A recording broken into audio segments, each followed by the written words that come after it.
What's up, everybody? Welcome to the Week 10 edition of my DraftKings Cash Pool video. First off, I'd like to apologize for my absence. I haven't done one of these videos since Week 7. Unfortunately, real life away from DFS has been highly turbulent this past month and adjustments had to be made.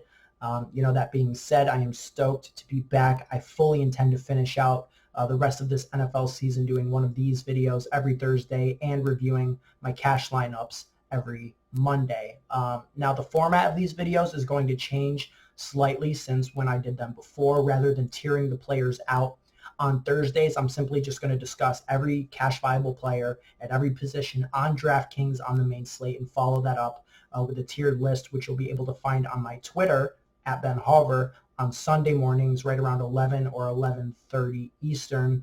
The reason for this change is mostly because honestly, I feel like tiering players up in terms of cash viability as early as Thursday is just bad process. And I don't want to, put that energy out into the world. And I think that, in a personal sense, it was somewhat affecting my play as, I got attached to the way that I viewed these players in terms of early week tiers. And, I wasn't quite making the adjustments that maybe I had in previous years and that I have since I stopped doing the video. So I think that I'm going to just, do it this way going forward. And it'll also give people a reason to check out the Twitter because it'll be different content rather than just reposting, updated tiers. It'll be the first place where you see the tiers on Sunday morning. So, that's how we're going to be doing it from now on. And now that that is all out of the way, let's dive right in to these cash viable players starting at quarterback. Now, at quarterback, I think Lamar Jackson is clear-cut the number one play on the board at 7,300 on DraftKings. Lamar has been unreal this season. He is 11th in the NFL right now in rushing. He is first in yards per carry. Now, the Bengals have absolutely no ability to rush the quarterback. So, whether it's on the ground or through the air, I think Lamar Jackson is going to be a smash play this week. He put up 33.64 points against the Bengals. Now, we know that players, tend to do a little bit worse in their second round versus division rivals. But that being said, the Bengals are just atrocious, and I don't expect Lamar Jackson to suffer any kind of hangover in this spot. He's put up 26 or more DK points in 6 out of 8 games. He's just, the stone, definition of consistency. And, while 7,300 is expensive and he's the most expensive quarterback on the board, I think he's justifiably priced that way and should definitely smash value at 7.3. After Lamar, I think that the next, pair of players you're going to want to target from the same game, and that's going to be this Arizona Cardinals and Bucks game, which, in terms of pace will be up. It's going to be a fast-paced game, and both defenses are really pass funnels when you look at it. The Bucks in particular, because the Cardinals' rush defense isn't that good. But even so, both of them are just absolute, the type of teams that we want to target in this spot. It's going to be a great game environment. The Cardinals and the Bucks are both bottom 10 pass defenses in terms of coverage, that per PFF. The Bucks have allowed the third most passing touchdowns, the Cardinals the most. Now, when you're trying to differentiate between these guys, I think that, Kyler might be the GPP play and Winston the cash play. That being said, I think that both have really high floors in these specific matchups, and I wouldn't be afraid to target either of them. Winston, he's reached that coveted 300-yard mark that we look for on DraftKings to get the bonus in 5 out of his last 6. He's gone for over 380 passing yards in half of those games. He's a high floor, high ceiling play. He's a home favorite. The Bucks have the second highest implied team total on the slate, and I think he is deservedly the third highest priced quarterback on the slate. He's thrown 9 more interceptions against zone coverage than man coverage. That's always the thing that you worry about with Winston, is that he's going to have one of those meltdown games. But, the Cards play man at a top 10 rate. I think that it's pretty clear that Winston is much better against man-to-man teams. It makes sense with the kind of receivers he has in Evans and Godwin, who are just going to be uncoverable versus man, especially with, the play of guys like Patrick Peterson really falling off a cliff this year. So I'm really not afraid to play Winston at 6,800. And, I think that nobody else should be. And looking at Murray, 4 of the last 6 quarterbacks to face the Bucks have been top 5 fantasy quarterbacks. So, if we're going to see another ceiling game out of Murray, I think that this is a good spot to expect it. It's very clear early in his career, at least, that Murray is struggling on the road compared to at home. There's an 8-point differential, scoring less on the road, which he is this week. But even still, I think that Murray at 6,500 is the cheapest I would look in cash this week. The only other guy I want to mention in this spot is Drew Brees, who I think is also in a great spot against Atlanta coming off a bye. He should be even healthier than he was in his return from the injury. But at 6,700, I think that I would rather just pay that 100 to get up to Winston. I think there is a significant blowout factor to consider with the Falcons, who are, one of the worst 5 teams in the NFL right now. Moving on to running back, the lock of the week and the lock of every single week is Christian McCaffrey. Despite having a low total this week, I have no doubt in my mind that the Panthers are just going to continue to hammer McCaffrey. He is the most dynamic offensive player in the NFL, a legit non-quarterback MVP contender. And, in terms of fantasy, he's put up 30-plus DK points in 5 out of his last 6 matchups, 40-plus in 2 of those games. And, despite having the highest price tag of any player we've seen this year, 10.5K, I still really don't think that it's high enough to make me think twice about playing McCaffrey. When it comes to building a cash team, McCaffrey should be the first name you click and then build from there. I think that is, going to continue to be a winning strategy this year until proven otherwise. And, the Packers are a run funnel. So, just lock in McCaffrey and then go from there. Now, if we're going to play a second high-priced running back this week, I think that it would be Saquon Barkley. Barkley's usage has been elite, 19.3 touches per game, 6.83 targets per game. However, the production really hasn't been there, at least not in the sense of a guy like McCaffrey or even Barkley in his rookie year. He has as many games under 20 DK points as games over 20 DK points. So, I don't know if I feel really comfortable playing a guy at 8.8K on the road. The Giants have no Evan Ingram, no Sterling Shepard. So, just the offense as a whole figures to probably be less effective than usual. And if we're talking about a 50-50 outcome of my, 8.8K running back having under 20 DK points, I'm not quite sure that, that's the move. Although, just based on usage, I think that we have to at least consider him. But, what I find really interesting about this slate is the mid-range guys. So you look at guys like David Montgomery, 5.3K, and he looks to me like he is just going to be in a smash spot. Now, per Football Guys, DeMont has played 73% of snaps in back-to-back weeks. He's averaging 24 touches per game, in those last 2. And, he comes into Week 10 as a home favorite in the nut matchup.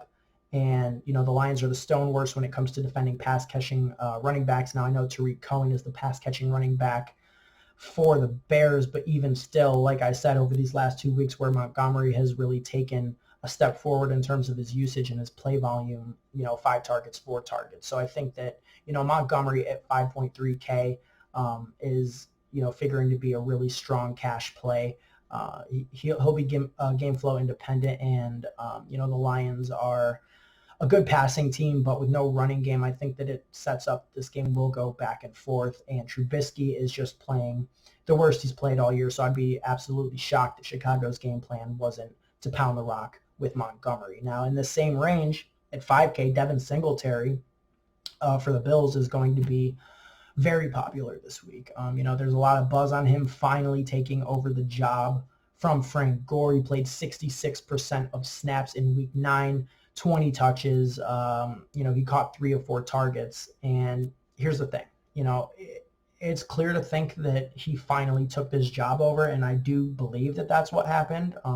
He's in strong consideration for me in cash.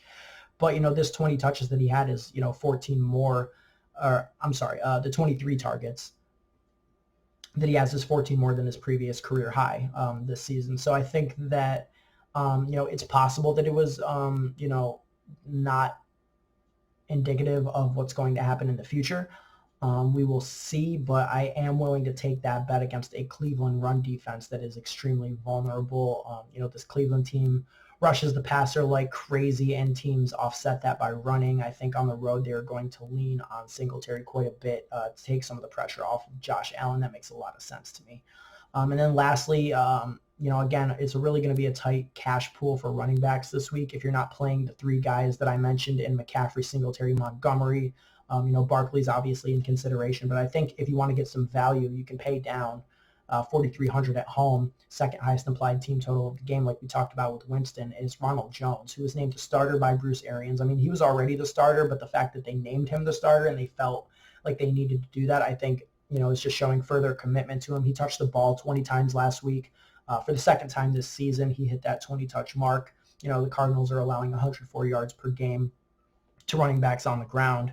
2 targets last week. He's had a couple 3-target games. Ronald Jones has a lower floor than all of these guys, especially because his receiving workload is in question. But even so, I wouldn't really jump to play Ronald Jones, but if it works in terms of lineup construction, I think that, he's one of the better value running back plays that we've had in a while. Yeah, I mean, he's not going to be Jalen Samuels last week, but I think that he will be, at least in play.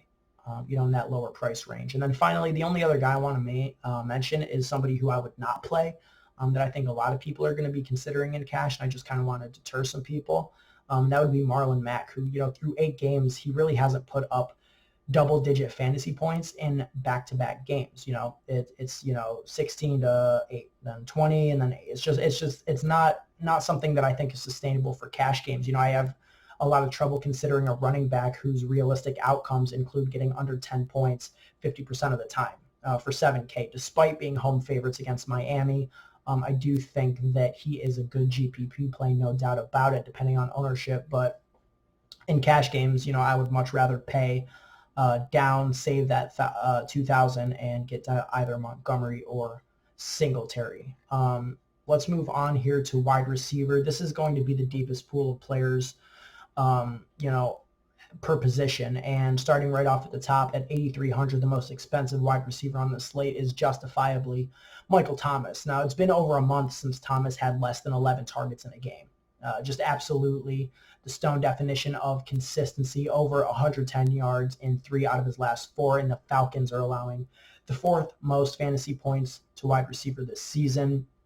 I don't see any knock on Michael Thomas whatsoever. To me, he is besides McCaffrey, the closest thing to a lock we're going to see on this slate. I think that I would be more inclined personally to play Thomas over Barkley. When I'm looking at a second player behind McCaffrey to play above 8K, and really I don't play wide receivers that are that expensive in cash just because the results are so skewed. And if you're going to spend that much on any single player in a cash game formula on DraftKings, I think that it's smarter to go with running back touches. But like I said, this week is different. We have a lot of options in the mid-range at running back, and I think that wide receiver is much shakier this week, and I think that taking those secure points in Michael Thomas might be the move here. Now, looking at the Bucs receivers, I think both of them are in play, Evans and Godwin.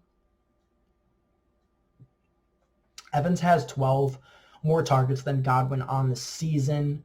Evans will be shadowed by Patrick Peterson, but as I alluded to earlier, separate the name from the play because, Peterson is allowing 82% of the passes thrown his way to be completed since returning from suspension. Evans is second in the NFL in downfield targets, targets beyond 20 plus yards, only being topped by Kenny Golladay of the Lions. And, the Cardinals have given up 10 touchdowns through 9 games to the slot, which puts Godwin squarely in play. And, it started off with Godwin being the 1A at the start of the season. It's kind of shifted to Evans in the past 3 weeks. I mean, you look at Evans' target numbers over the last 3, 16, 12, 17. I mean, he's a smash play at 7,600 as well. The only player besides Thomas, I think, that you need to consider above 7,500 this week in cash games. And both Bucs receivers, I think, are in play. I wish there was a bigger discount on Godwin, only 200. It doesn't seem like, the optimal play, especially in cash, to save that for what is definitely a less consistent target share. But even so, I think in tournaments, there's going to be a lot of leverage in moving over to Godwin. Let's move down because in wide receiver, the cash pool is semi-deep, but there's also a lot of questionable plays. So Calvin Ridley in the Saints game, I think, is interesting. He hasn't scored under 23.3 DK points in either of his two matchups with the Saints on a career basis, but, that's a really small, unsustainable sample size, only 2 games. And he had 4 touchdowns in those 2 games, 3 of them in one. So I don't know necessarily if that's something we can bank on, but, with Sanu gone, Ridley is only 5,400. Ryan should be at least semi-healthy in this spot, coming off the ankle injury. And we know that the Saints just love to give up targets in the slot. When Sanu hasn't been on the field in the past, they've kicked Ridley inside more. I do expect him to potentially see a high in terms of slot targets this week, despite some people wanting to play Russell Gage, I think. But even so, Ridley, I think, he's at least worth consideration, although I don't know if I would go there in cash, maybe more of a GPP play. But I guess we'll see on that. Christian Kirk to me in that same range at 5,200. The Bucks have gotten torched in the slot, but again, kind of like Marlon Mack, he kind of trades good weeks off with bad weeks. Looking at his last 4 starts, 15.9 points, 8.3, 17.8, then 3.6. And that directly correlates with his targets in those 4 weeks, 12, 5, 11, 5. So, at 5,200, I don't think that I want to play Kirk necessarily when, 5 targets is obviously very clearly in his range of outcomes. I think you can find that volume a little bit lower, but even still, it sets up in a monster matchup. He stacks really well with Kyler Murray, and I am considering him. I guess, in this spot, I would, wager that we're going to see a 10-plus target outing from Kirk opposed to a 5-target outing. I think that makes a lot more sense in this specific spot. A little bit lower on the list, I think Devontae Parker at 4,800 on the road against, the Colts in what should be a pretty pass-heavy game script. Has to be in consideration for us, in this spot. With Preston Williams gone, I don't know if that necessarily increases his target share. I think that it maybe more so benefits guys like Gesicki and Albert Wilson, but, Parker's been wildly consistent. Over his last 5 games, hasn't had under 11.8 points, averaging 8 targets over his last 3 and a touchdown in 4 of his last 5. So I think that, Parker at 4,800 definitely is squarely in play. And then moving a little bit lower, you could consider guys like, A.J. Brown, if Corey Davis sits, I think would have a pretty dominant target share at 4,300. I think Chester Rogers, who, played about 46 of the 70 snaps when T.Y. Hilton was out. He'll be in the slot against Miami. That's definitely a spot to target, but he only ended up having 10 points last week, and, 6 of those came from a touchdown. So I think that especially if Brissett is out, we can't really go there. Cole Beasley, I have no interest in. I know some people are going to be interested in that because he's been so consistent with the touchdowns. But again, if he doesn't get a touchdown, which he has in each of the last 3 games, then you really can't justify playing him whatsoever. It's just not a good play in my opinion. Darius Slayton is actually somebody that I am pretty interested in this week. Now, he has a lower floor than you would look for in cash, but, with no Evan Ingram, no Sterling Shepard, and, the Jets being a complete run funnel, I think that Slayton definitely has some appeal. We saw Daniel Jones go to him in the red zone quite a bit against the Lions a few weeks back. And, for 4,200, I think that the upside is, more than reasonable. And I'm definitely considering him for cash. And then sort of the last player, I guess, that I want to mention here is sort of a punt play, but, I think that it's not a bad one, and that would be Josh Reynolds. Now, the Rams could handle this in one of 2 ways. In the past, when one of their 3 big wide receivers, one of Cooks, Kupp, or Woods misses, Reynolds has basically become a full-time player because the Rams, at least last year especially, and have really just run that 3 wide receiver set a lot. Now, this year we've seen them sort of switch that over a little bit and been, more liable to run Gerald Everett and Tyler Higbee in 2 tight end sets and maybe just play Kupp and Woods out there. But I think that we're still going to see a lot of run out of Reynolds. He's going to see a lot of snaps. He saw 8 targets when Cooks went out last game. Cooks has been ruled out early in the week. So I think that they're going to be, incorporating Reynolds quite a bit.